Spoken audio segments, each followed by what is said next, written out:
Votes मिले हैं। खासकर जेडीयू की जो उम्मीदवार रही हैं बेलागंज से, वो काफ़ी ज़्यादा मतों से जीती हैं। करीब 17,000 से ज़्यादा जो बाई इलेक्शंस में अगर किसी को मार्जिन मिलता है तो कह सकते हैं कि बहुत ज़्यादा होता है।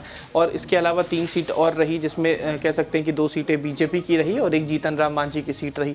तो चारों सीटों पर जीत जो है वो हासिल हुई है। तो कह सकते हैं नीतीश कुमार का चेहरा आगे करके जो चुनाव लड़ने की कोशिश की गई वो पूरी तरीके से सफल हुआ। और बीजेपी ने पहले भी कहा है, चाहे वो बाई इलेक्शन हो या फिर विधानसभा चुनाव हो, नीतीश कुमार का चेहरा आगे करके ही चुनाव लड़ना है। यानी कि 25 के चुनाव में भी मुख्यमंत्री के तौर पर नीतीश कुमार रहेंगे। तो नीतीश कुमार के किए गए कार्य को दिखाया गया और जीत हासिल की गई। जिस बात का जिक्र तेजस्वी यादव 17 साल बनाम 17 महीने का जिक्र किया करते थे और साफ कहते थे कि हमने अपने शासनकाल में रोजगार दिया, उसको पूरी तरीके से वो भुना नहीं पाए और जनता उनके समर्थन में नहीं उतरी। चलिए उत्कर्ष, आप नजर बनाए रखिएगा। फिलहाल बहुत शुक्रिया आपका तमाम जानकारी के लिए। एक बार फिर से महाराष्ट्र विधानसभा चुनावों का रुख करेंगे और यहां पर महायुति की आज एक बड़ी बैठक होने वाली है। बस साथ ही इसमें महायुति के तमाम बड़े चेहरे देवेंद्र फडणवीस, एकनाथ शिंदे और अजीत पवार शामिल होंगे। और सुमित, मुख्यमंत्री कौन होगा उसके नाम का ऐलान हो सकता है। ऐलान संभव संजय निरुपम क्या कह रहे हैं उससे पहले वो सुनवा देते हैं, फिर इस पर चर्चा जारी रखें। ये पूरे महाराष्ट्र की जनता ने जिस प्रकार से एक अपना मैंडेट दिया है, स्पष्ट है कि पिछले 2.25 वर्षों से एकनाथ शिंदे जी के नेतृत्व में और श्री देवेंद्र फडणवीस जी और अजीत पवार जी के सहयोग से जो सरकार चल रही है, सरकार बहुत अच्छा है। लोकसभा चुनाव के समय जो एक झूठा प्रचार किया गया था कांग्रेस की तरफ से, उबाटा की तरफ से, शरद पवार जी की तरफ से, वो पूरा झूठा प्रचार फेल हो गया। महाराष्ट्र की जनता शिवसेना, भारतीय जनता पार्टी, राष्ट्रवादी कांग्रेस और तमाम सहयोगी दलों की जो महायुति की सरकार है, उससे बहुत संतुष्ट है। इस प्रकार से पूरे मुंबई में डेवलपमेंट का काम चल रहा है, उसका नतीजा सामने आ रहा है।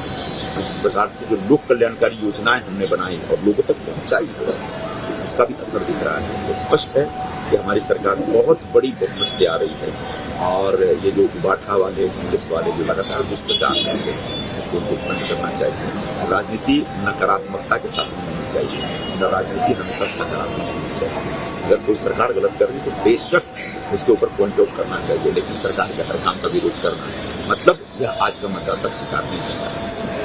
संजय राउत का बयान आया कि ये जो मैंडेट है ये जनता का मैंडेट नहीं है, कुछ तो गड़बड़ है, इस तरह से बयान दिया उन्होंने। क्या कहना चाहिए? संजय राउत का यह बयान महाराष्ट्र की जनता का अपमान है। महाराष्ट्र की जनता ने अपने मन से वोट दिया है, मन से निकल करके जो वोटिंग मशीन थी उसको अपनी सुविधा बनाई और उन्होंने इस प्रकार का एक विकल्प दिया है। ये सही विकल्प महायुति है। और अगर जनता के इस फैसले को आप गलत साबित करने से गलत कह रहे हैं और कह रहे हैं कि ये जनता का फैसला नहीं, इसका मतलब जनता का अपमान है। और यही प्रॉब्लम है कांग्रेस की, और ये पब्लिक से टोटल डिस्कनेक्ट हो चुकी है। मैंने बार बार कहा था कि कांग्रेस पार्टी का अब उदय नहीं हो सकता। कांग्रेस पार्टी खत्म हो चुकी है और लगातार खत्म होती चली जा रही है। मेरे ख्याल से चुनाव के 10 दिन पहले भी मैंने इस पर स्पष्ट। जिस तरह से लाड़की बहना और बाकी जो स्कीम और बाकी सब जो हुआ उसको लेकर महाराष्ट्र की लाड़की बहनों को मैं नमस्कार करता हूँ, प्रणाम करता हूँ। उनका एक जबरदस्त प्रतिसाद मिला है। मजेदार बात यह है कि हम लोगों ने 1500 जो सम्मान राशि दे रहे हैं उसको बढ़ा के 2100 किया।